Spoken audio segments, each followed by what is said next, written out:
लोणावळा कर्जत दरम्यानच्या रेल्वे रुळांवरील ढिगारा हटवण्याचं काम सुरू आहे। रेल्वे प्रशासनाकडून ढिगारा हटवण्याचं काम युद्ध पातळीवर सुरू आहे।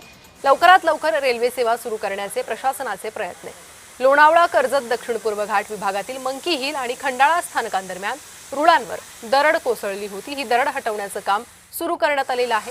त्यामुळे पुण्याकडे येणारी आणि पुण्याहून जाणारी अशा दोन्ही वाहतुकींना फटका बसला होता। दोन्ही मार्ग बंद होते। आता युद्ध पातळीवर ही दरड बाजूला करून रेल्वे सेवा सुरू करण्याचे प्रयत्न केले जात आहेत। यामध्ये ज्यावेळेस ही दरड कोसळली घाटामध्ये आपल्या दोन गाड्या उभ्या होत्या। दौंडवरून ग्वालियरला जाणारी एक गाडी खंडाळा घाटला उभी होती आणि लोकमान्य टिळक टर्मिनसवरून बेंगलोरला जाणारी एक गाडी ही या दोन्ही गाड्यांना सुरक्षित रूपानं सकाळी 6:15 वाजता लोणावळा आणि कर्जत या स्थानकांवरती वापस आणण्यात आलेला आहे।